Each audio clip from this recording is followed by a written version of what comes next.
Aloha and welcome back to another episode of the Hana Packers Edition podcast, the podcast where Iowa Joe has found his way to Green Bay, and I am trying not to get blown away or drowned out by a tropical storm system.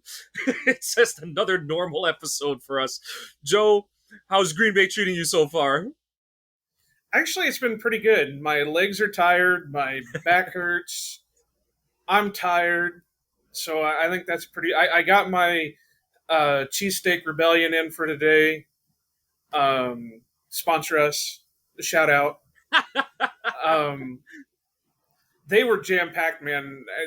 This is kind of a tangent, but they were jam packed. I went to go over there about noonish to get something to eat because last year when I went, you had a handful of people in there, but there was no place to park. It was just jam packed. So I was like, all right, I'll come back later. I'll wait until like 3 o'clock and I'll come back. Got back at 3 o'clock. There was still no fucking place to park. It was still jam packed. But it's great food. Like I said, I got my breakfast, I got my lunch, I got my dinner. So I kind of reversed that. I had my lunch or my dinner, and then I'll have my breakfast, and then I'll have my lunch. So Uh, but other than that, it's been great. I met up with friend of show Sanjay at a little card show that they were having at the distillery, so we hung out for a little bit. I've been trying to coordinate meeting up with some other people, Matt Ramage, some bitch, um, and some other guys that I know up here, including Brian Rago and Aaron Davis, fellow Oak people. So there's still a ton of time to go, and we'll get her figured out. Right on. Yep. So, Joe, the Packers played their third preseason game. It was almost a reversal of the Denver game where the Packers had the good practice in the joint practice heading up to the game, and then played a lot better than their opponent, the Ravens, who usually are a good preseason team. And I say that under the guise of they do well in the preseason and still have regular season success despite the fact that they win in the preseason. So it's more indicative of the talent on their roster as opposed to like, ooh, who are actually good players kind of thing. So It good. It was it a good really showing makes you. for. Yeah. I was just going to say, it makes you wonder about the coaching since they've lost so many coaches off staff. Uh, Yeah, I mean a big because one is losing McDonald because he just left their coordinator for the last 2 seasons. He just left to take the Seahawks job, and the John Harbaugh, he usually does seem to find good assistants and all, but that those kind of losses when you just keep you basically keep hemorrhaging them year after year after year, they do catch up to you at some point, and so it could be Joe. It kind of may just be one of those. We'll see where the cards lie for a year and how they're able to kind of bandage it over until they really find their long term solution for that. But luckily, Green Bay doesn't seem to have that problem. Their new defensive coordinator put out a unit that took the ball away a few times and scored on one of them, so that was exciting. Um, I know you got well, it into goes. town after the game. Yeah, Yeah, well, I but was just going to say it goes to show that when you put talent level versus talent level, how things go. Not having the number ones from one team face off against your number threes and fours on another team. So this gives you a little bit more hope with some of these guys that they're able to rebound from a shit game to pretty much dominate a third game. So, I mean, this should put a lot of the Denver crap to bed because it showed that okay, well, yeah, they were playing all right. It's just the number ones were out there far too long for Denver, which it looked like they did yes, again today too, and they ended up scoring a shit ton of points. So yep, yeah. A lot of guys got their chances yesterday. Um, so we're gonna kind of dovetail that into our what the big item on our to-do list today is, and that's our 53-man roster projections. The Packers, really the league, I should say, all roster cuts are due at 4 p.m. Eastern Standard Time on Tuesday, or today, I guess, at the time that this pod will be releasing. So Joe, just lead into it. Take it away. What's your how do you want to do this? I guess we didn't talk about how we Yeah, we wanted didn't to really go talk down about this. it. I think we just go down the list. Brett, I Want to just mean, go position by position and position rattle by them off? position because I have All a right. feeling the way it looks right now, we're going to have some differing Yep. opinions a little bit here. So I'll go ahead and go first because this one Yep. is going to be our first differing opinion. Uh, I Right off the had bat. right off the bat, I had Jordan Love obviously, and then I put Sean Clifford with Pratt on practice squad.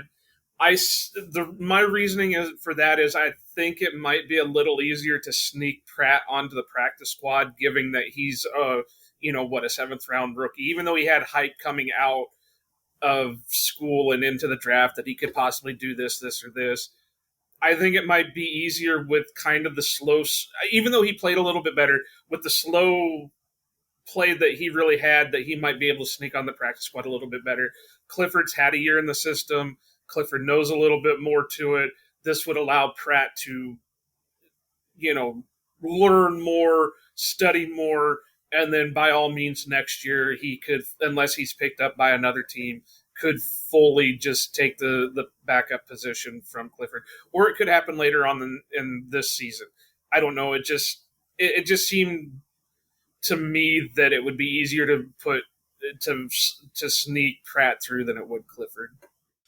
Basically, I just went the opposite. We both had two quarterbacks, but I went the route that Pratt has more upside, and therefore another team might be more enticed to try and pull him away if the Packers were to cut him to try to get him onto the practice squad.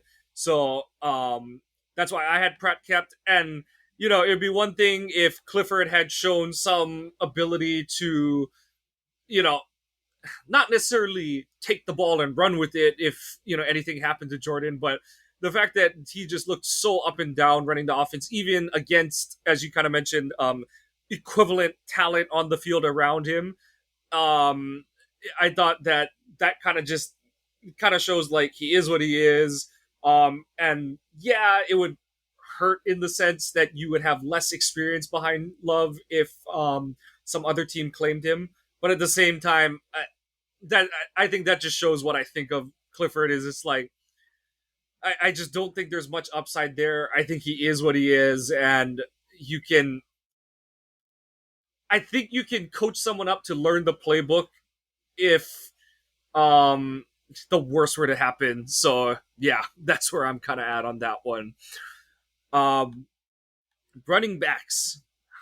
Who did you have, and how many did you run with? I, this one is one of the ones that I really toiled back and forth with. I My two locks for sure is obviously Josh Jacobs, and then my other lock is Emmanuel Wilson. I flip flopped with AJ Dillon. It's not that big of a secret that I'm not a huge Dillon fan. He's a great guy, whatever. He was just never that big bodied running back that we were promised when he was drafted. Yeah, And I do have him on my list as the third running back, but I can also see a spot where they put that McCrary on there because I thought that he ran very well in his limited snaps. And like I told Sanjay earlier when we were kind of talking about it, I there's a possibility that they could do like a player for player swap with AJ Dillon. And another thing that kind of hurts him for my 53, and no pun intended on this, but his injury, him being hurts him for the roster because this is a yeah, repeat stinger in the same area or on the same side, and he's struggled to stay healthy for the most part throughout his career. I think last year was his healthiest, and he still missed a little bit of time with it. And I just I think they've given him enough chances. Yeah, he's a feel good story. Yeah, he's a good guy, the quote unquote mayor of Door County, blah blah blah, has his gaming channel, all that good stuff. I just don't, and I think that's what people fall in love with more than them being a prominent member of the team, as they just love the backstory. It's what we see every year with training camp, is everybody falls in love with that camp darling, and then, oh yeah, they're keeping him on the team, and then they end up getting cut and they get pissed off about it. AJ Dillon's going to be in this similar situation. He's a the fan darling and everything else, and I don't think like I said, I think he could have a player for player. I do have the three of them listed on my 53, but he's the one that I really flip flopped on 100 different times. Yeah. So I have the same three, Jacobs, Dillon, Wilson. I do agree with you that if any of them, if there's a deal, if there's a another, a waiver claim that goes in for another running back, or if, like you said, if the front office and LaFleur is like, yeah, we'll just roll the dice on McCrary or Merriweather, just to get someone who's healthy and or has a little bit more upside in what we're looking for from a running back. I can see them going in that direction. I do have one note I will make is I do have Lloyd going on IR. And Seen that's like mixed expected. reports. Yeah, I've seen mixed reports, but I don't think he's one of the guys who came back to practice. I think it was actually, I know it was another guy I have listed on here who I had going to IR. So we'll cross that bridge when we get to it. But And I want to clarify mine. I also agree that Lloyd's going to either end up on the practice, or not practice squad, on pup or injury, the yeah, IR or injured reserve. something. I think he has to be IR because he didn't start on pup, and I don't think you can get added to pup midway through camp. So Yeah, I so think it's whatever it yeah, is. yeah. I think you can only get added to either IR or NFI, and I don't see any way they can argue his injury is a non-football injury. So yeah, Unless, because didn't he say he came in with an injury and it just kind of got yeah, worse? and I don't know the fine print of that, so I'm not sure if he injured it working out for camp kind of thing, if that allows him to kind of circumvent it that way or whatnot. So I'm not totally certain how it works, but yeah, it would be either, and I believe he can be activated off of either. And just to kind of quickly go over the new IR rule. So teams have a total of 8 guys over the course of the season that can be designated to return from injured reserve. And if a guy is put on injured reserve on the day of final cutdown, so that would be today, the day this pod is getting released, Tuesday, August 26th or 27th, can't count. Numbers are hard. Those, yeah, you can have 2 players who are designated ahead to be returned from injury.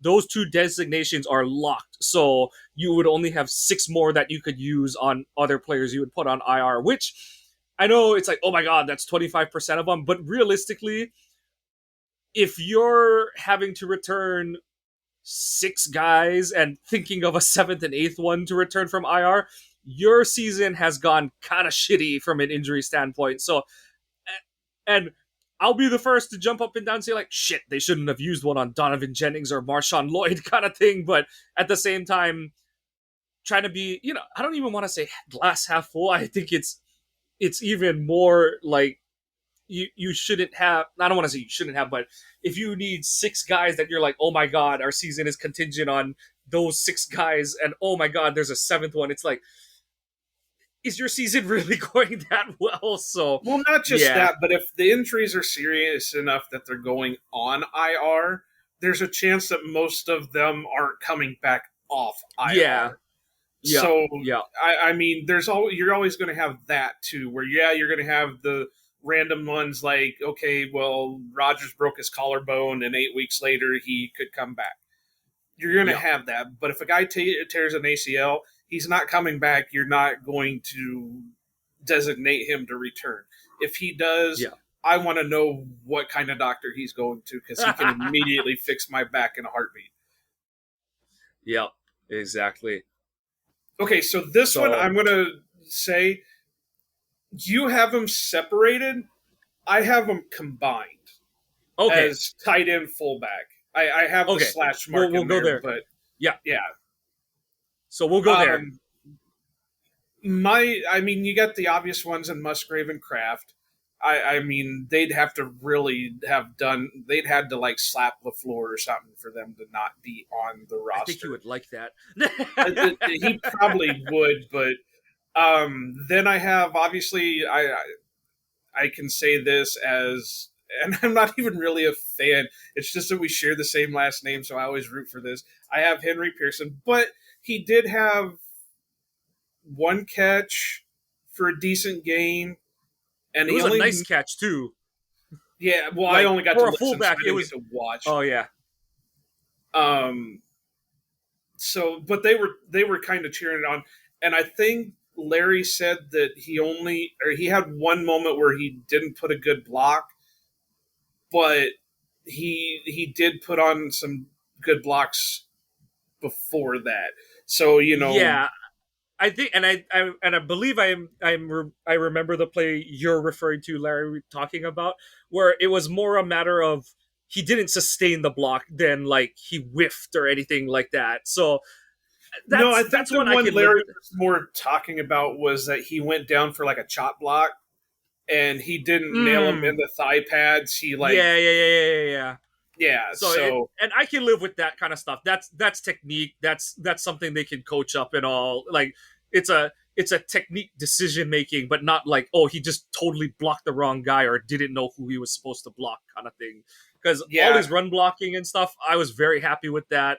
And the catch, like, not to go so deep into it, but I think he got, I think he got some flowers thrown his way from Wayne and Larry because it was a pretty like athletic catch for a tight end or even like a receiver because it was on that, is that patented bootleg play that LaFleur always runs. Pearson's running that under route coming from the play action side to the play side, and then the quarterback had to hold it because the coverage, like he was trying to wait to see if someone would uncover, and then he had to hit Pearson late, so Pearson had to like he was about to straddle the sideline, and then so he caught it with his hands and got his feet down. So it was one of those where I was like, I didn't know you had that in your back pocket. So that was pretty impressive.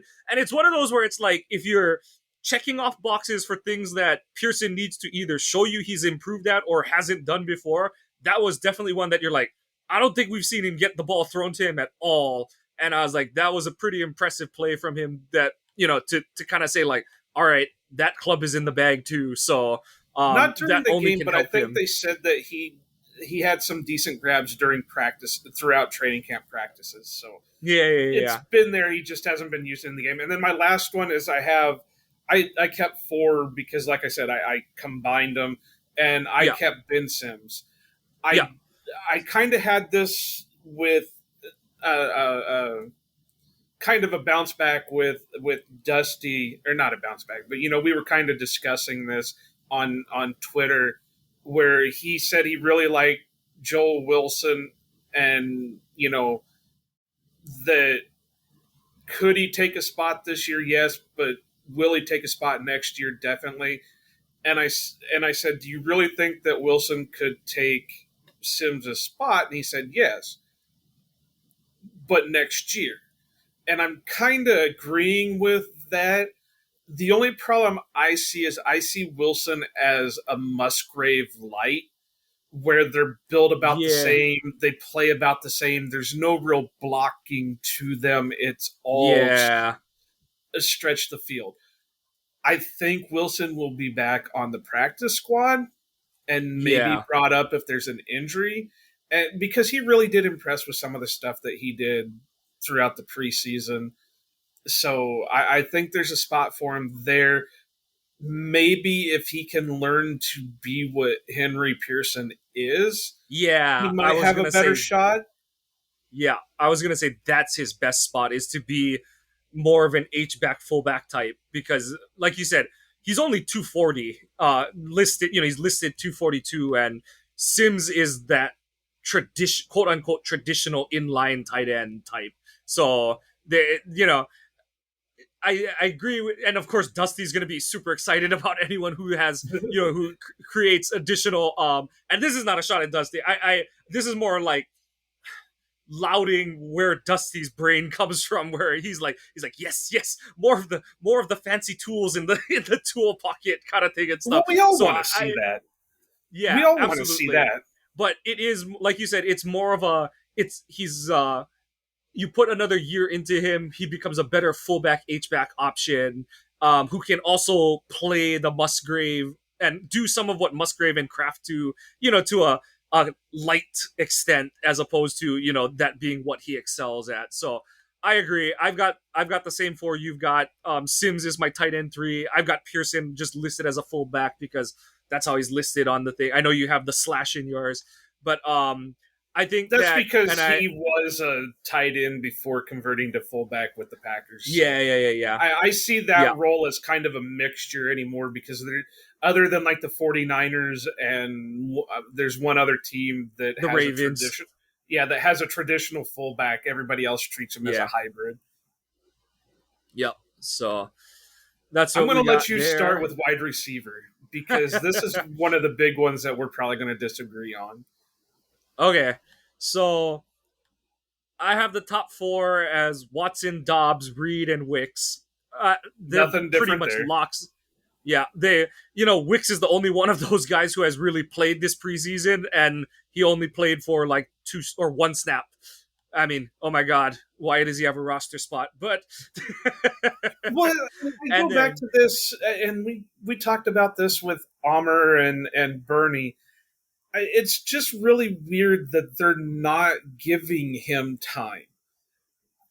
I mean, I understand wanting to rest a lot of your guys, but you would think, being that he didn't get a lot of playing time last year because of injuries and that, and even though he did go off during the playoffs, you would think you would want to give him more opportunity through the preseason just to help build him up.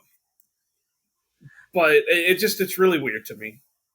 so my side of that is I think this is gonna sound kind of weird. I think if Love had played more, I think Wicks would have played more. But I think that it's one of those where they look at um his being on the field without Jordan as, I don't want to say pointless, but like unnecessary, because sure he can run the routes and he can, but I think what the way I look at it is sort of like the more positive viewpoint on it, where his position is kind of locked on the roster. They think he's really important. He's not getting extra reps in the games because they trust where he's at in terms of learning the playbook. And on top of that, he's there to catch passes from Jordan. If he's not catching passes from Jordan in a preseason game, there's no point to put him out there. So that's where I do understand where you're coming from though on it, because it is kind of like a, we want to see it a little bit, because everyone with any sort of ties to the team is talking up how good Wicks is and the potential he has and stuff. But like you're right that we haven't necessarily seen it yet. But I'm just not really there worried about it. Um, and then after those four, I have Melton and Heath making the roster. Melton, like we've kind of gone into in the receiver room, Melton gives you three guys who are burners with Watson, Jaden Reed, and Melton. And then you add in the positional speed that Musgrave and Kraft bring to the table. That's the kind of thing that LaFleur wants in this offensive scheme, to push safeties back off the line of scrimmage and open things up for both his run game and his intermediate passing game. And I think Heath has just put together a really solid preseason where they obviously trust him. He got put in some key spots last season, made some big plays. The absolute pinnacle of that being the touchdown he got against the Giants on that Monday night game last year. Still blocks really well. And I think because Clifford only threw him the ball, he just has more on film where it'd be harder to sneak him through waivers than it would be for Grant, who I do think still has a chance to be a pretty good receiver, but I think he just has less on film, but he does do all the dirty work stuff that LaFleur wants from his receivers. So I think Grant probably spends another season on the practice squad unless, some kind of injury happens. I have more notes on that we'll go over after we finish the full roster overview. But Joe, where are our disagreements laying on this position? Okay, so we agree with the first four: Watson, Dobbs, Reeds, Witz. We also agree on Heath. I've been a big Malik Heath guy since his draft year, and I was really well spoken about how he didn't look like he was playing his all at Ole Miss, and if somebody can get him to play his all, he's going to be a tremendous. We're seeing that. We're seeing him give his all because I think he's got to be one of our most physical wide receivers. Watching him Yeah. fight on those catches that he's been getting has been amazing. Which game was it last year that he made a catch and it got so physical that his helmet popped off? Somebody Was that ripped the his Saints helmet game? off. Was that the Saints? I'm For remembering the some play, reason, but I'm yeah, I'm thinking not of remembering cold the game. weather. Yeah, I'm thinking Maybe cold it was weather. Oh, well, I mean, his helmet came off in the Giants game because that was the one. I think it was that one, or is it the Giants game or the Bucks game? I think, but yeah, it's one of those. I'm remembering the play, but I'm not recalling the opponent. Yeah, Right, and mine is to say I can visualize the picture because he's screaming and you see the hair flying and he's yeah. flexing and it was just right after that. So we know he's physical. Where we disagree, and we've kind of had this conversation a little bit before. I have DeBose over Melton, and this is my reasoning behind it. We gave Melton, or we, like I'm in the fucking coaches room. The Packers were giving him all kinds of snaps during preseason. He had the horrible game in the first game. Then he's been silent throughout most everything until his touchdown catch against the Ravens. And you really don't have a lot out of him. And then you have the one boneheaded play, and I'll call it a boneheaded play because it really was, when they put him on punt team as the gunner. He wasn't watching for the ball like they were. So the only memorable play that I have from him during the preseason is just the touchdown catch this past Saturday. So DeBose, on the other hand, has constantly been making plays.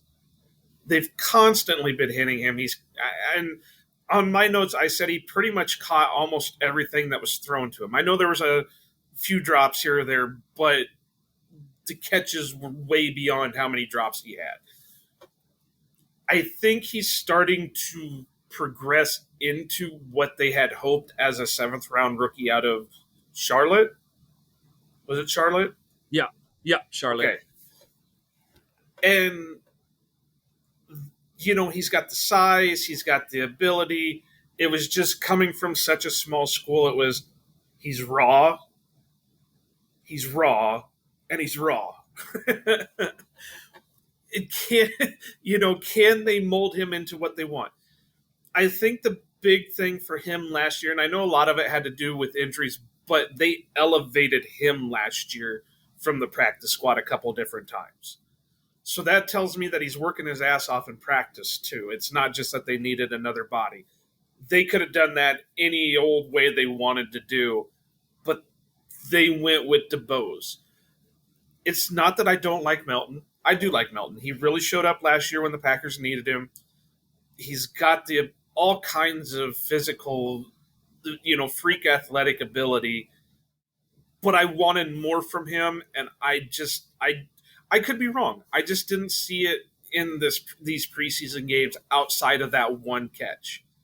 And I can't base everything off of just one catch. Grant DeBose isn't just one catch. He's had multiple, including one that on the sideline that strongly reminded me of the play in the playoffs against the Cowboys years ago from Rodgers to Cooks because it was that kind of toe dragging, oh my God, he caught it type catch. So that's our biggest disagreement there. Yeah. And part of it is me trying not to be a homer because Dubose has been my guy since he was drafted last year. Um, and it's one of those where I just don't know what they want in this. The reason I lean Melton is because I feel like they Lafleur and Lafleur saw it with his own two eyes. The 21 playoffs got torpedoed because they lost every speed receiving option on the roster. Because MVS had his back, and then he had the hamstring, then the back injury. Tunyon blew his knee out, and then he just didn't have deep threats after that. And I feel like this is the first time in a long time that they've actually had like contingency plans to their. We spent all of last season going, oh shit, like Christian Watson's hurt. Like, what are we gonna do for deep speed, kind of thing. So on that's the side of it that I'm kind of like, I do think that they'll lean on Melton. The other side of it, though, is with Dubose, he gives you another perimeter receiver, which Melton is not. Reed can, but and you look at the guys that they have. You have of the top four, you have Wicks, who's an outside guy. You have Dobbs and Watson, who can play both. And then you have Reed, who's really more of a slot than he is a. He's a slot to perimeter, not a perimeter slot guy. So if you keep Dubose and Heath, that gives you two guys that you're like, okay, they're playing on the perimeter, and you can put whoever of those other four guys on the inside. So it does create different kinds of flexibility. And so those are the part of those, conversations that you and I are not privy to. But Right. I'm kind of going at it from Dubose. I think he can be on a really good Packers roster. I just, like you said, he's still a little raw.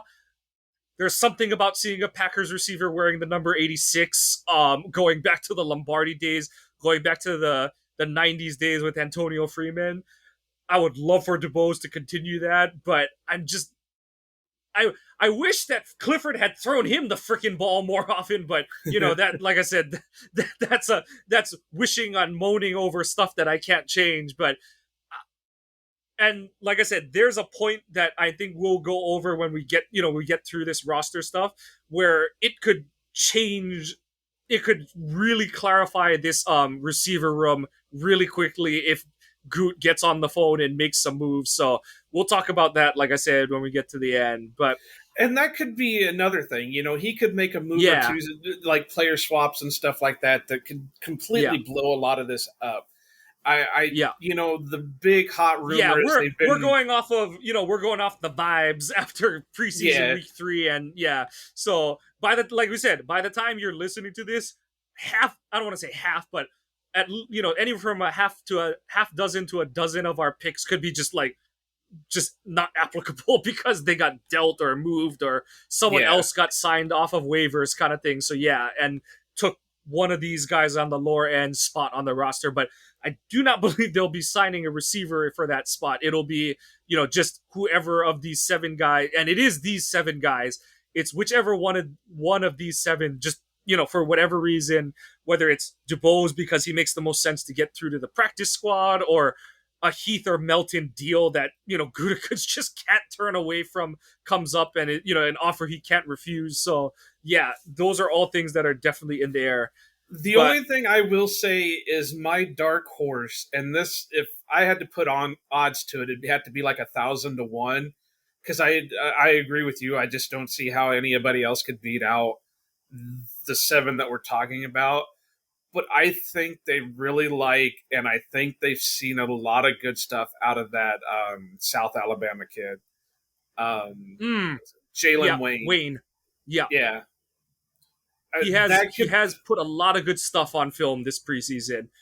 Yeah, so that could be the only dark horse that I could say that they're going to wipe the slate clean and just say, we're going with this kid because he's kind of like Heath, where he's a little bit more physical, and he's got this, he can do this, this, and this. So, and one other thing I'll disagree with you on Heath is I don't think he's strictly just a perimeter guy. I think if anybody else could be a slot receiver on this team, it would be Heath, just because of his physicality. In kind of how they use Lazard. Yeah, I can see that. But yeah, talking about the way they ran the offense last year, I think but yeah, I could see it. O line, how many total did you keep? So I kind of have this in the notes. The last 2 years they've kept 10 and 11, but they've only kept double. I was surprised. I thought they kept double digits more often, but they've only kept double digit O linemen on the opening roster 3 times in the past. I forget how long Spoff said, but it was like 20 years or something.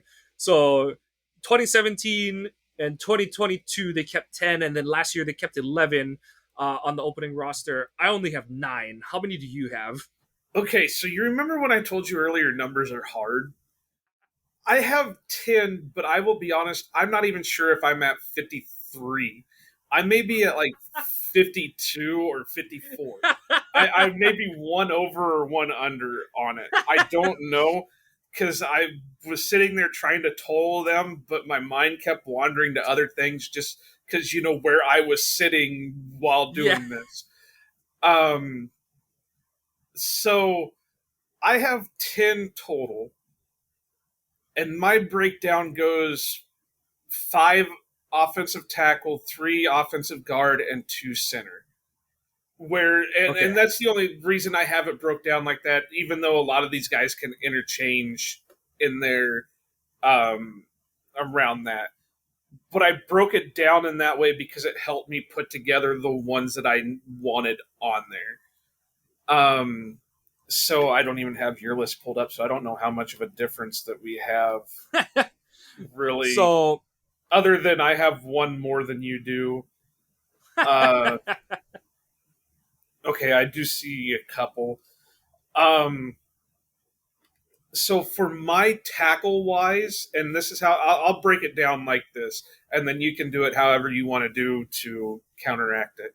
So mhm. the tackles I went with Zach Tom, Rasheed Walker, obviously. Travis Glover, I put in there because even though he had limited, I thought he was doing well in his limited time. And I think with him being a draft pick, that also gives him a little bit of leverage compared to a lot of the other ones. Andre Dillard, even though I really think it's going to end up in disaster, I think he outkicked his coverage during the preseason, because where the hell did that play come from? We just spent his last, 4 years watching him be trash on the field. Now, all of a sudden in the preseason, he's one of the top rated tackles. And then my last tackle is Caleb Jones. They love him for some reason. I think you could interchange Glover and Jones because they're both Mountain of Men. And, it is. I'd love to see Caleb Jones put in as guard one of these days, because that would be a hell of a road grader. My guards are obviously Jordan Morgan. They're not going to cut a first rounder in his first year. Elton Jenkins, Sean Ryan, and then the centers are Myers and Monk. And then Okay. Donovan Jennings, I actually had on there, and then I took him off, and then I had him on, and I took him off. And it's like, I don't know what they're going to do with him. I don't know if they'll IR him. I don't know. I know it gets into one of those things that it's like, we didn't see him. They gave him a huge ass fucking roster bonus or a signing bonus when they signed him as a UDFA. I liked him. What do you do with him if he's still injured? Do you just roll? Do you just put him in IR and don't bring him back like they did? Oh shit! There was one other guy they did a few years ago. They did the same thing where they just IR'd him.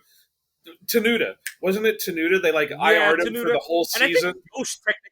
Yosh they technically did that too. Or I think he was Pup. But yeah, I think you're thinking of Tanuda. Yeah. Yeah, and then the next year they brought him in and let him compete. That way they could still keep Yeah. him around and whatever. So, all right, so counteract it. Okay. So I'm just gonna go, but I didn't have it breaking out by positions. I have the quote unquote starters, Walker, Jenkins, Myers, Ryan, Tom. Ryan I have as a starter because Morgan, I think he's just missed too much time to start, at least to open the season. We haven't seen him play our live rep in a long while. I know he's back at practice, but more in individual drills. Individuals. So I think Ryan will start for now. Um, and then I have as the backups. So obviously I have Morgan on there, Jacob Monk, Dillard, and then Lecitus Smith, who I think has been okay. And he's a guy that they claimed off waivers and provides a little more overlap between center and guard. So he's one of those guys. Yeah, I struggled with one of the big tackles, with whether it's one of Glover, Telford, and Jones, but I just didn't think any of them. So I didn't think any of them showed enough to be worthy of an opening day roster spot, and because of that, I think it'll be not too hard to sneak any or all of them through to the practice squad after final cuts are done. So that's where I've kind of got it. This is a position to where it could shift depending on who gets cut off another roster come final cut down. So And that's yeah, what my notes said, because outside of our starters, everything else seemed to suck during the preseason. yeah, And I have really, to, and and the only two locks are whoever of Ryan and Morgan is not the starter and Monk. After that, yeah, yeah, Dillard, I think they'll keep because you want your swing tackle to have experience, and he does have that. It's not necessarily good experience, but it counts. And then, like I said, Smith, it's a little bit, not a little bit. It's a pretty thin. It's a thin string to grasp at, but he is a guy that they we're obviously keeping an eye on from another roster, and he has made it this far through camp. So that's kind of where, and like I said, I thought he's played well. He's played fine, better than some of the other guys that have been sucking up snaps on this roster. So and see, I that's why don't I've know gotten there. about that, because Mm, again, I couldn't go off visual Saturday. I had to go by ears, and it just sounded like he was getting beat to hell the way Larry and mm. Wayne were talking I only about it. watched the first half, and I haven't had a chance today to pick up the second half. So I, if especially if Larry is saying things, I'll trust Larry's intuition on that side of it. But I thought the first couple games, I thought his problems were more like he's not a starter, yet or maybe never. But I thought a lot of his issues were stemming from that, where he's playing out of his depth at this point. So we'll see. But he is of the nine I have. He's the guy that if another team cuts a tackle that's worth being a swing tackle, he's the guy that's on his way out, because you have Monk, you have Morgan / Ryan, whoever's not starting at right guard. You have those two to swap, and so you're looking for that other swing tackle position. Yeah, Yeah, I and that's why I broke it down the way I did, was because it so many of them can interchange on things. Like, I think yeah, Dillard could probably be a better guard than a tackle, just because of his yeah. build. And I wish they would have played him that way in the preseason, just to see what he could do. Monk could be a center, could be guard. Elton and Tom could be tackle, could be guard, could be center. They can play up and down the line. So that's how I see it. So yeah, let's go ahead and start on defense. All How do right. you have it broke down real quick so I know how to find it? I just have D line. So, but I Okay. can quickly break them out between end and tackle if that's how you had it. Yeah, I broke it down between end and tackle. I mean, Okay. you can keep it however you want to do it, but Yeah. I kept So, it I mean, like I end said, and this one's tackle. pretty easy because I know I have 10 total and I went 5 and 5. So, Yeah. if I break it apart as ends, so the 5 ends that I have, so I'll go with the 5 tackles first because there's less controversy. So, the 5 tackles I have are Kenny Clark, TJ Slayton, Devontae Wyatt, Carl Brooks, and Kobe Wooden. The ends that I have are Rashawn, Preston Smith, Lucas, Enigbare, and Mosby is my fifth. I think he did enough to unseat Cox, and I have Cox going to the practice squad if he makes it through waivers. Okay, so obviously defensive line is set. I mean, I don't think any of the guys that they had playing did anything to oust Carl or Colby. There's definitely nobody that outshone Kenny or TJ, Yeah. and Devontae seems like he's coming along a little bit. Top three defensive ends are the same: Smith, Gary, Van Ness. I left off Enagbare. I thought Mm, he looked kind of rough, especially during the Denver game. I have Cox and I have Mosby on there. okay. I think Britton Cox still looked pretty decent for the most part throughout the preseason. And I think Saturday pretty much earned Mosby a spot because it was one of those slow builds where the first game you really wasn't showing anything. Second game you really started stepping up. Third game is when he went off on things. So Yeah. I think he earned it. I do want to say Morton. At least I know I promised you a roster spot just for scoring the only points, but I do think he is a priority for practice squad too, Yeah. and that's I not can see just that too. being facetious. That's actual being Yeah. The other one truthful. that I'm kind of curious, and I didn't even notice they did this move, was they signed Keontae Shad um, on, I guess, yesterday or on Saturday. You're listening to this on Tuesday. On Saturday, the 24th. They signed him to granted, it's non guaranteed, but they signed him to a 3-year deal, which means, like, it's a little weird that it's this late into camp, but it's one of those where, like, if he like really somehow takes a spot, you have this guy signed for 3 years on a cheap deal. But really, I think it's a funny money one to get him to like sign with Green Bay, and then you can cut him and have kind of like first dibs on signing him to a practice squad spot. So And just throwing that's that pretty little much the nugget out reason there. is I Yeah, don't, because he didn't really show much to me in his limited yeah, time. So hard to when you get signed the day of the game. So yeah, right. so So it yeah, just I think it was just to make it look good for potential suitors that somebody gave him, and it gives him a little, because he will get a portion of that as for yeah, his pay, and yeah, it just gave him a look. So nothing really yeah, surprising there outside of we disagreed on Enikbare and Cox. I think yeah. Enikbare could sneak through to the practice squad just because of injury last year, coming in not playing that well to begin with, and from there, because he really looked rough, at least definitely during Denver. Yeah, and the internal, like I said, this is another one of those internal ones where it's like, how healthy is he, kind of thing and stuff. But yeah, the I think the bigger thing is that we have the same 11 names on here, and the 10 that we picked we're only off by one. So kind of shows where we're thinking. This next Linebackers, one we're I had probably gonna fight. I'm gonna throw down with you. and hey, I did not take any pleasure on keeping your boy off here. It was close, but so I've got five. Cooper, Quay, McDuffie are the starters for now. Hopper, I thought really popped the last the last really game and a half worth. And then I have Wilson as the fifth linebacker. Welch is like, I would not be surprised if he makes the roster. I'm not entirely sure who he'd be over. Like, I think it's one of those where to keep a sixth linebacker, you're fighting it out with fullback spot, the Ben Sims spot, all these other like special teams heavy positions. And the reason I gave Wilson the nod, and I know and it's hard because Welch had a really good like 2/3 of a season playing special teams last year after he was elevated to the 53 man roster.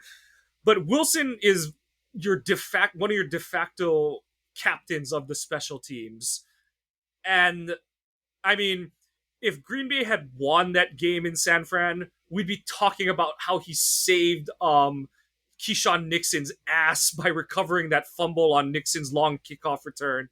So, and I know one play does not make it anything, but also, and on top of that, Wilson is kind of a starter right now, especially with Cooper's situation. I know Cooper is another guy who he returned to practice. So the three guys are Cooper, Morgan, and Valentine all returned to practice, but only on an individual basis. So, but Wilson has been the third starting linebacker. So it's by fine hairs that I left Welch off. But at the same time, I don't know exactly what the overall roster is looking at. I don't know how much Bisaccia will be able to push for Welch. I don't know how much Halfley.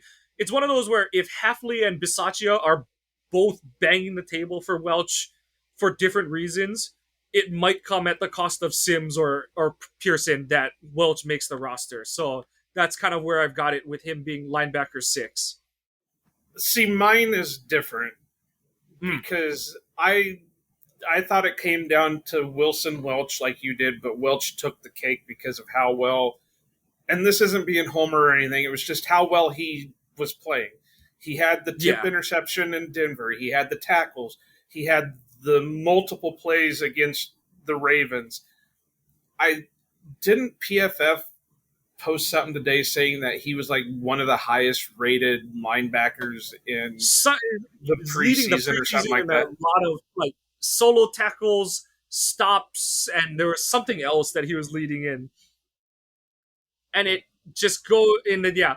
So like it's just into that whole like um it's that whole side of it where it's like, do they go with the upside swing and keep? And I know Welch isn't that young, but he's like 5 or 6 years younger than He's Wilson. 26, so he's still Yeah, relatively young.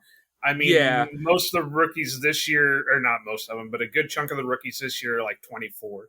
So for him to They're be only turning two 24 years, before the season yeah, starts. Yeah.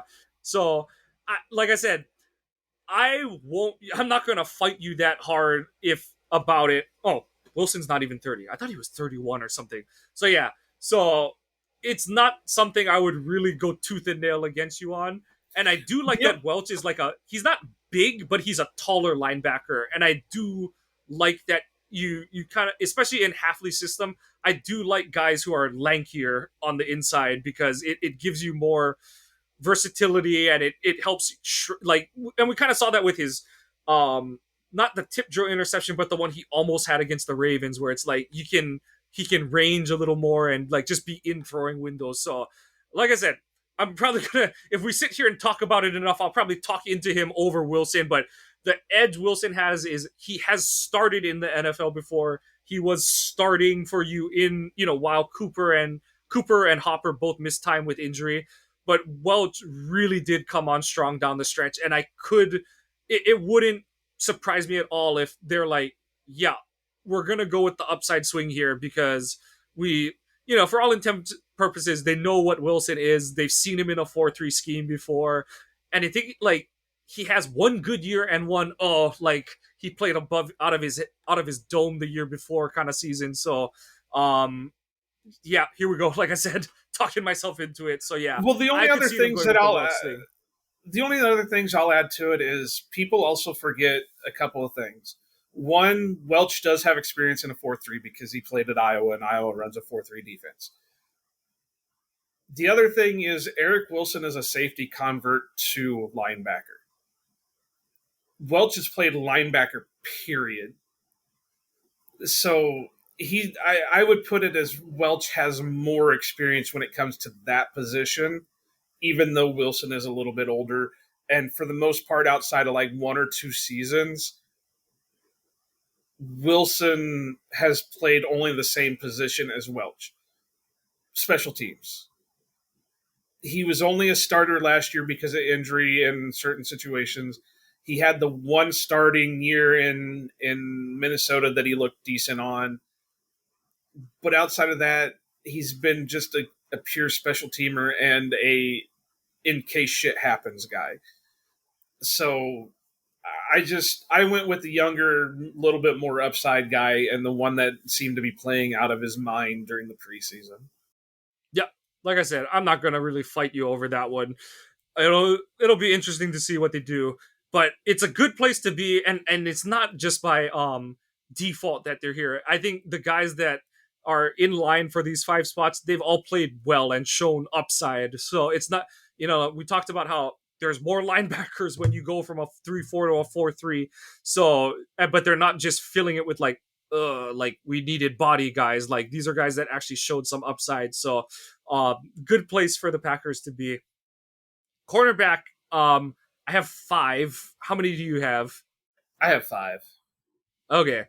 So I've got Jair, Stokes. These are not really in an order. I'm just listing them. Right. No, Jair, mine aren't in Stokes, order either. Stokes, Nixon, Valentine, and Rochelle. And then like so the Valentine one, until I read one of the articles that he came back, I was like, do they put him on IR? But no, like he came back to practice, so I don't think you, unless he like fell down a flight of stairs, I don't think you could be able to say like, oh, he's still injured. So I think they'll just kind of nurse him. And then I think they try to sneak Valentine and King onto the practice squad. There's a outside shot Valentine, it's Valentine over Rochelle, but I think they like the height speed option that Rochelle brings to the table. But man, like Valentine did everything and more of what they asked him to do when he was just like put in a position that he was not expected to be in last year. So it kind of bums me out that he's not on the roster, but I do think he'll be on the 90-man roster when all is said and done. Okay, so here is my thing. I would normally agree with you about keeping Rochelle and trying to sneak uh, King onto the practice squad, but I think Rochelle himself is injured right now. Oh, there you go. I think you're Um, right. Yeah. I think he got hurt it's during the game. Yeah, some kind of 8-pointer or something like that.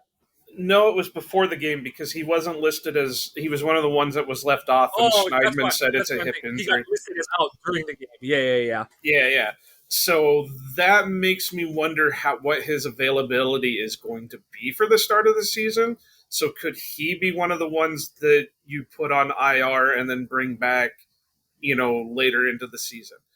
With that being said, I kept King, and I didn't put it. I didn't go through and put practice squad guys or anything on this because that's even worse a thing to predict. But I did have Jair, Stokes, Valentine, Nixon, and King. King had a little bit of a rough outing when they got into live rounds, but I think he still produced a little bit better than for still produced pretty well for a seventh round rookie. Uh, and like I said, the only thing that kept it any different is it had Rochelle listed as an injury. Otherwise, I think they really like what they have out of him. So Yeah. Yeah. We'll see if he's back at practice. Like if they put him on IR, that shows in a different way that they do like what they have in him and hope that he'll be able to come back, kind of thing. So yeah, I just think King is a year away from being a year away, so that's why you try and sneak him through. The tackling was really concerning the past 2 weeks because he made the same mistake he did in Denver against the Ravens. So it's one of those where it's like gotta clean that up. But we're talking about cornerback 5, and yeah, so um, we'll see. We'll see where that goes. I think we Safeties. actually agree on this one. It's the two. It's the free agent signing, the holdover, and the 3 draft picks, right? Yeah, Yeah, McKinney, Bullard. Again, no order. McKinney, Cyclone, Bullard, Williams, and Oladapo. And then I have international man of mystery Zane Anderson going on the practice squad. So the yeah, and mine's the same. The only thing that I got to say is, even though Oladapo only had limited play because he was just returning from injury, I think he did struggle a little bit. So I wonder if that's something that maybe they think that they could slide him to the practice squad, or it might be one of those that he starts the season on the 53, and then like after the practice squads get settled, they release him and then they move him to the practice squad, or they could just stick be, with but him. I thought his struggles were more. It's a guy who hadn't played football in 8 months, kind of thing. Than like because I thought that it was more the type where he'd have just inconsistent play. He'd have a couple plays where he looked pretty good, and then you'd have one where you're like, oh man, looks like Bambi learning how to walk out there, kind of thing. So, um, I think it's one of those where he'll make it, and yeah, maybe if there's another guy they pick up, he comes back. He comes off and goes on practice squad. But I think they would prefer to keep him on. And then yeah, Anderson, he was a key special teams player last year, even though we weren't sure if it was really him or not. But I think the other safeties on the roster just have more upside than him. So I think that kind of makes it a clean, concise cut. But if they can bring him back to the practice squad, I think they will. Um, and then for the specialists, Orzik, Whelan, Carlson, I think is the kicker. I know that he had the miss from 32. I actually didn't see it, and I still haven't seen it, so I'm not sure how bad it was. But I I just I saw both of Joseph's kicks, and I still just do not trust how he kicks the ball. I know that's gonna sound really weird, for a lot of fans, but the way that he tries to just laser beam shot every kick through, it makes me really nervous because it's one of those where everything's got to be perfect for him to have consistent success. And you're kicking in Lambeau, which means you're kicking in elements. And if you divot the ground in front of it, or the wind is wrong other than you're expecting it to be, and you don't have a perfect rotation on the ball after you kick it, he's gonna have all kind of issues, like that kick that he sent into Wyoming when he kicked in Denver the other week. So yeah, that's like I said, it's not with resounding confidence, but I do have Anders being the kicker over Joseph, unless, like we kind of talked about, unless someone gets cut that it's like, oh shit, like we can't pass that opportunity up. So yeah, what's your And direction here? I don't disagree on any of it. I was trying to look at for Andy Herman's post because he posted the here we go, the The final percentages. counts or whatever. Yeah, Yeah, so Anders went 62 for 76 for 81.6%. Greg Josephs was 60 out of 76 for 78.9%. And then, of course, you got Alex Hale, 14 of 21 for 66.7%. So if you want to believe full competition, just going off numbers and everything else, you would have to settle on Anders because he won it fair and square. He had the higher kick percentage. yeah, So I think I was talking with Sanjay earlier today, and kind of about this too. That I don't. I kind of want to stick with him one more season because I don't want what happened with his brother to happen with the Packers. I don't yeah, want the Vikings to just cut ties with him, and then the next thing you know, he's an All Pro kicker. yeah, There's something that's still got to be battled out with him, and the one thing that me and you pounded the table for all last year with him was he never let it affect him. Yeah, yeah, okay, he missed one, but he didn't miss five of the rest of them. Kind of like we were talking about with Mason, what Mason would do. yeah, Mason would miss one, and then you wouldn't know if he'd make any of the rest of them because he would let it get into his head. Anders wouldn't allow that.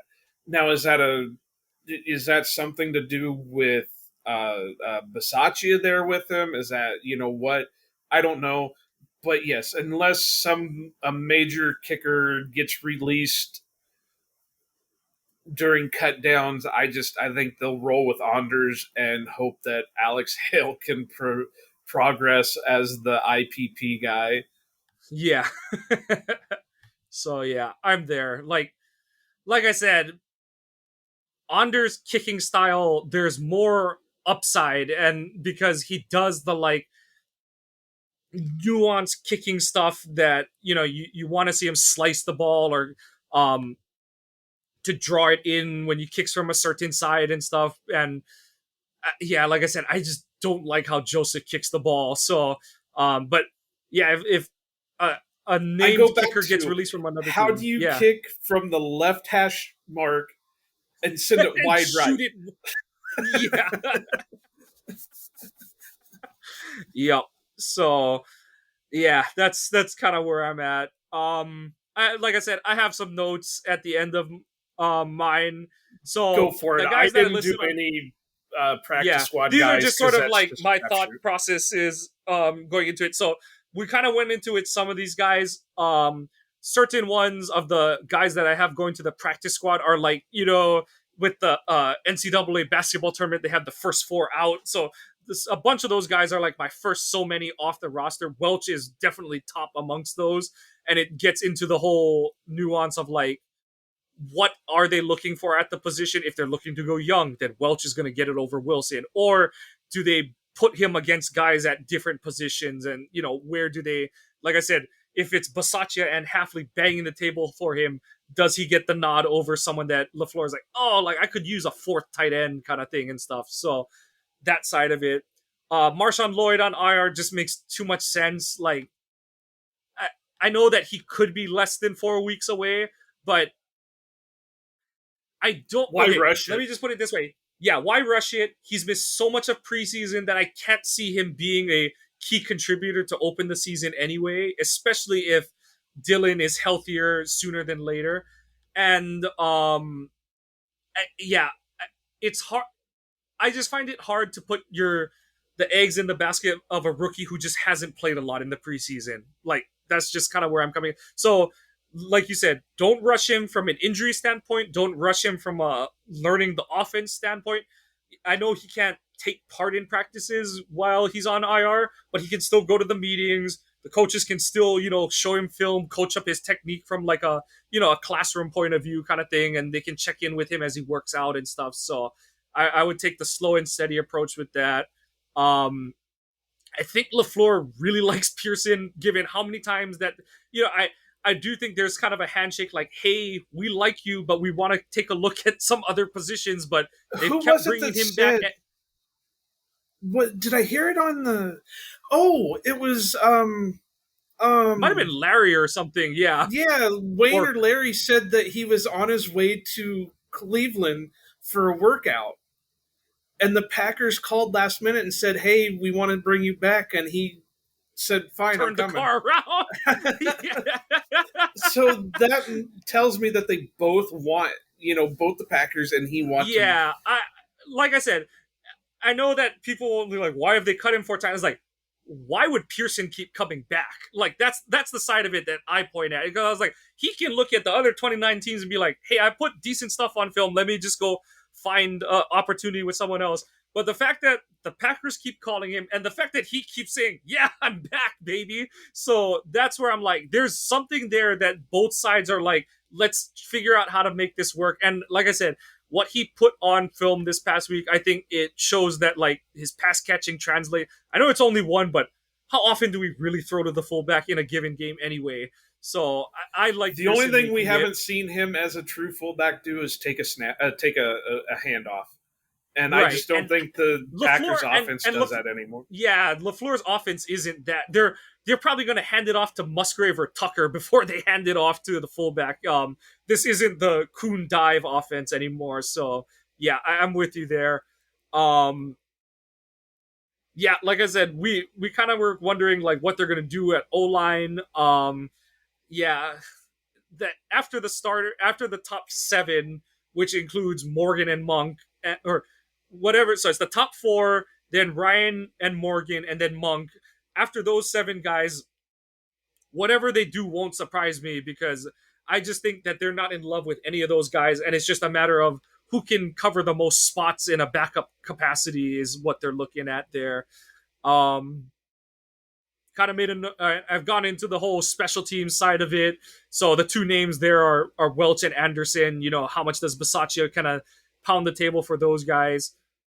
One more note I had is I do think so last season they went into the regular season with just 9 DBs on the opening roster. Halfley is a DB coach, so I get the feeling he's going to want 10 defensive backs on his opening roster.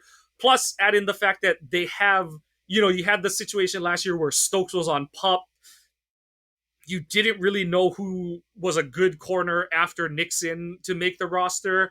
And then at safety, it was like, who gives a shit Well, and after that's the same thing. That's the same yeah. thing this year. I mean, you have Xavier McKinney, and then you have a bunch of kids. But at least they're So guys that you've like invested recent picks in. It's right, not like it's not like we signed Rudy Ford, we signed Jonathan Owens.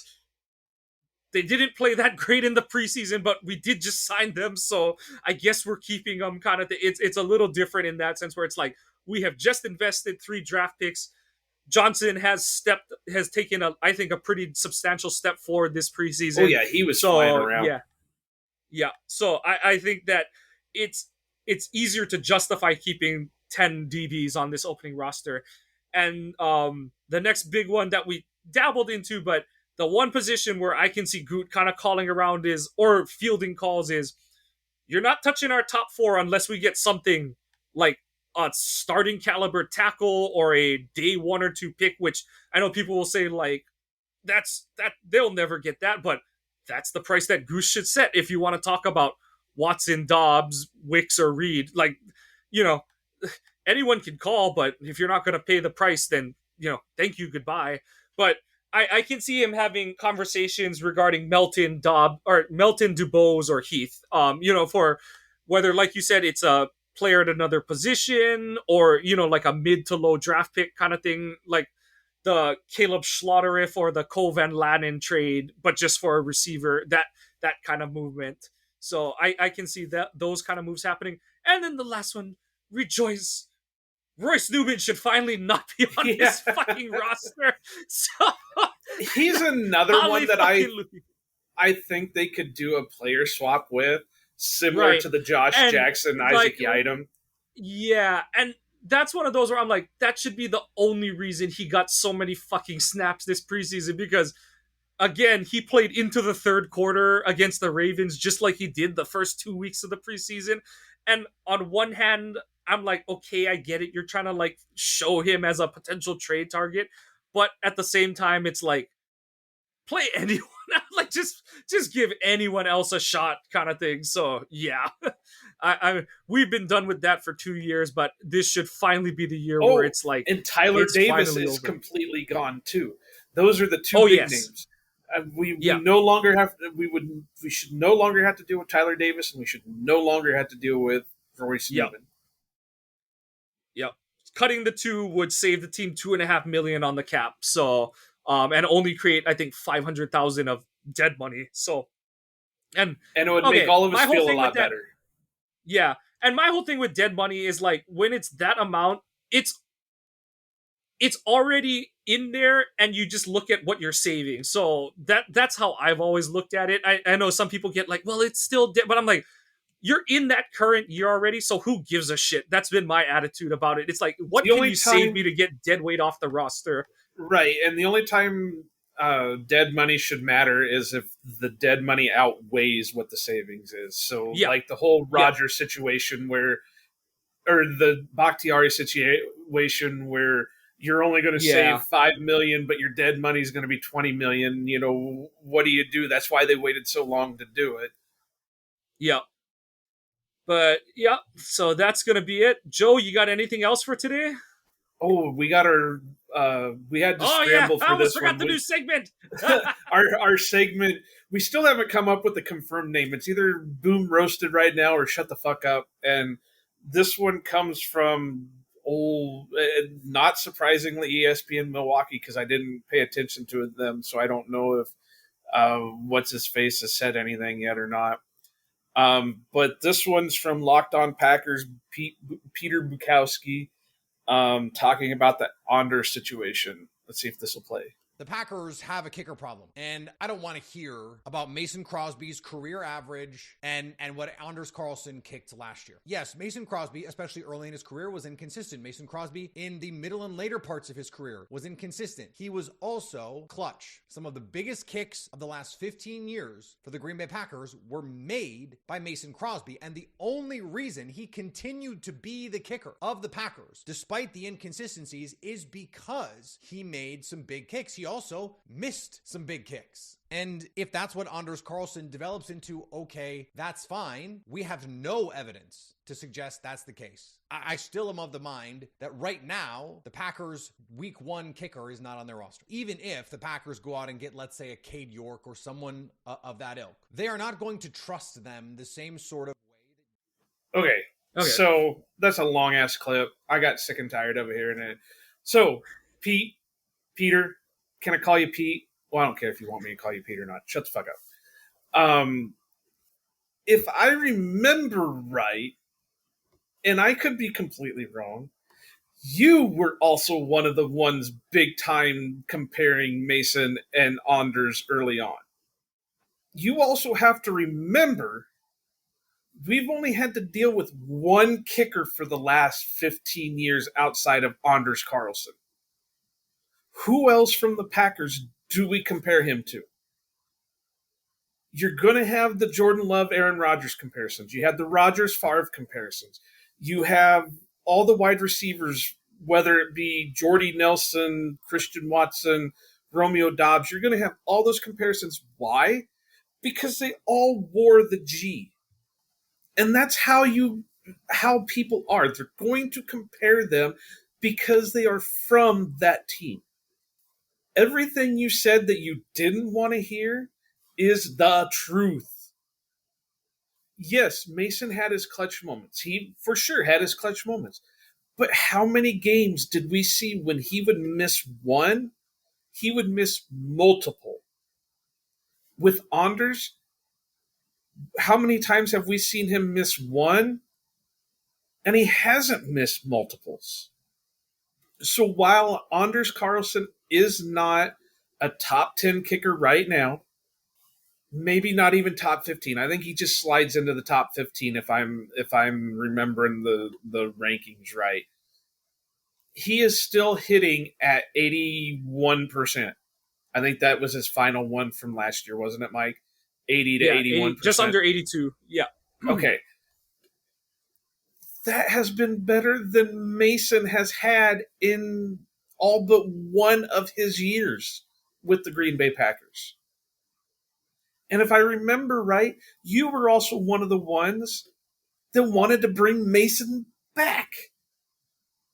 Well, if you think about it right now, and I fully admit Anders is not this tremendous kicker, but would you rather have a guy on the downhill side of his career continuing to kick only from at most maybe 40 yards out and deal with him and have to try to replace him again year after year? Or do you stick with a guy that is hitting about the same amount that the other guy spent his whole career and still has an upside? If they can't find anybody else that's going to do better than what Anders can do, let Anders ride it out and then work on it next year. Whether it's look at the UDFA class, the free agent class, whatever it is, there's always a next year. Hopefully you don't have to rely on him to be the only point you score in a game. Hopefully this offense is going to be able to carry this team. Hopefully the defense is going to be able to step up and not make it where you have to rely on your kicker to win the fucking game.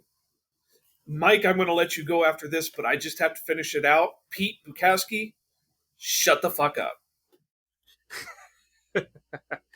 Yeah. So, yeah, just to slightly correct here. So over his first 6 seasons, Crosby only had one season where he bettered Anders. He had when you play for 15 seasons, I think half his seasons were better than so he has 1, 2, 3. I think they were only just slightly 5, better though, weren't they? They were just only in 82 or 83% or something. Yeah, he has 19 he had the 91% season, 2020 he had the 100% season. Yeah. Yeah. But then otherwise he only beat Anders 1, 2, 3, 4, 5. So half his, 7 out of his 15 years as the Packers kicker, he had a better percentage. And so, yes, Anders needs to be better. There's no question about it. People that are pointing at the extra point thing, yes, he needs to be better on those, but also the extra point was a gimme when Mason started, and he missed a couple of those. He missed 2 of them over his first 5 seasons when the thing was, getting snapped from the 2-yard line. And then the whole part about, so everyone is, it happened. You can't deny that it happened, that he missed the kick against the 49ers. But the conversation would be so much different if LaFleur goes for it on 4th down and doesn't get it. And then, you would have the smattering of he didn't trust his kicker. and that would kind of be weighed out by like, no, he went for the kill shot kind of thing. But the conversation would be so much different if, for whatever reason, Anders doesn't kick that kick, the 49ers go and score, and then Green Bay doesn't get a chance to score again. Everyone is conflating the fact that his last kick was a miss into he's completely untrustworthy and yada, yada, yada. Mason, yes, he ended his career as one of the best playoff performers. You know, he kicked at a shade under 89%. But after the Super Bowl season, with eight, and he only kicked it 8 times over the first 4 seasons of his career, because he only played in like 7 playoff games. But he was at, what is that? 1, 2, 3, 4, 5, 6. So he was at 75%. So, one kick doesn't make or break a career. And that's the whole point here, is that it's one season. Everyone is magnifying on one kick to make or break his career. Do I fully trust Anders? No. And honestly, I didn't fully trust Mason either his whole career, because of the stuff we talked about, where it was like, is it the start of a snowball? Is it and like 2012 was just like, oh my God, like there were so many, Mike, why are we even kicking here? Like, just go for it. Especially because Rodgers was at the peak of his superhuman powers as a quarterback at that point. And then even in 2018, you had the game where in Detroit, where you just felt bad for him, and you were pissed at McCarthy for a different reason, where it's like, he is lost.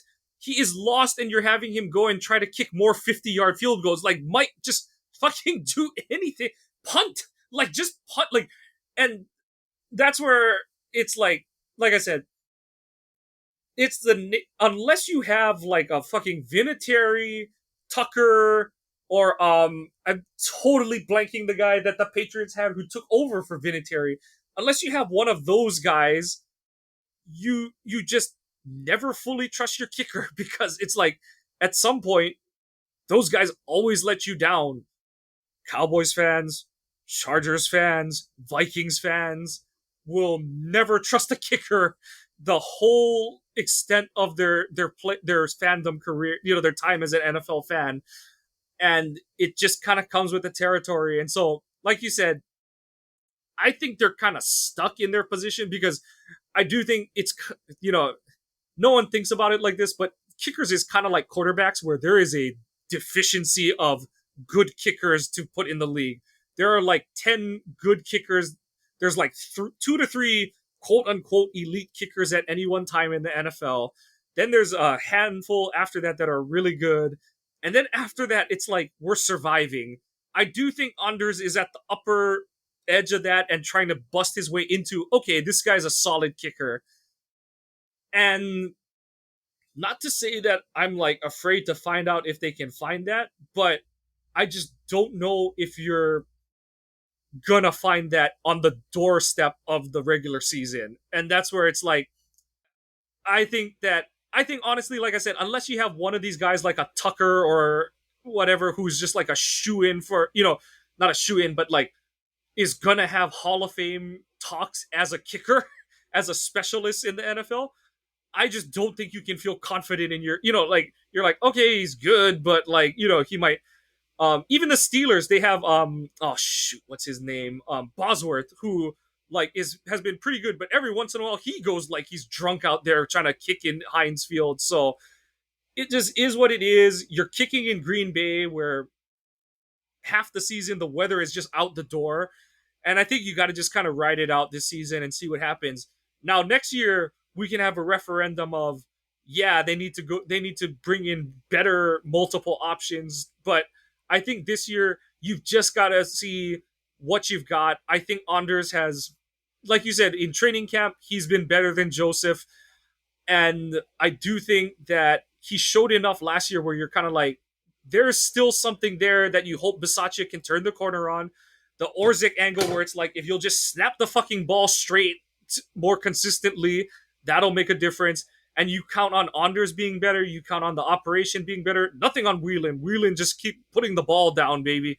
And yeah, you just see. And like I said, if at mid-season you got to make a change, end of the season you got to make a change, so be it. But I do not think that Anders is going to be the thing that keeps them from getting where they want to get to. That's my point, is like, they have, it's the devil you know. And I know that sounds really harsh after I've just said, like, you've got to, like, just bet on him, but he's the devil you know versus the devil you don't know, who at this point are all kickers who have been cut many times. Even Cade York, who came into the NFL as one of the, like, touted kicking prospects in a decade kind of thing, he hasn't been able to find a spot. The team that drafted him, the Browns, have brought him back and forth, and even he's not there any more than to be insurance for shoot, the guy who was the Florida State kicker. I can't think of his name right now, but even he doesn't have a guaranteed spot. So yeah, it just shows how of an inexact science this thing is, and Green Bay's just gotta batten down the hatches this season and just trust in their development and Bisaccia that Anders is going to be better this season. And to go on to Pete's point, you're going to continue to hear the Mason Anders comparisons, just because that's who Packer fans have to compare him to. There's not a lot of Packer fans who will remember the name Dave Rayner or have seen Ryan Longwell kick. So yeah, that's where we're at. It doesn't matter what other teams' kickers are doing to compare him to. I mean, they don't kick at Lambeau Field. So, again, Pete Bukowski, shut the fuck up. All right, but that's going to do it. Joe, hope you continue having a good time up in Green Bay. Keep repping OPE Network. Please check out the website, ohanapackers.org. Streams of the episodes, of our episodes. Brian on Cheese Talks episodes are up there. Blog posts are continuing to go up. Cole and Carlos are putting together great content and are getting us ready for the regular season as preseason winds to a close. Merch, support the channel. Make sure that Joe makes it back to Iowa. Make sure that Joe is fed and hydrated during his stay in Green Bay. Both of the H2O and the nectar of the gods type. Check out, or please be sure to be following the podcast account on Twitter at Ohana_Packers. You need to be following that to excuse me, sorry about that. You need to be following that to be eligible for drawings. See any of our polls. As I noted last week, I will be starting up pregame spaces again this season, and we'll be doing them more consistently. We'll be, starting them. We're going to set it here. I'm going to start them half an hour before kickoff, just to kind of roll us into kickoff. We'll have the inactive list and go over last pointers and all that kind of stuff before the games get underway. Please follow the podcast on your favorite podcasting apps. Give us a like and a subscribe. And positive or negative feedback, we want to hear all of your comments. Packers preseason is up. Shortly after you listen to this episode, the 53-man roster is going to be set, at least to go into week 1. And the 2024 season is right around the corner. Iowa Joe, Mike Kawano, go Pack Go, and Aloha.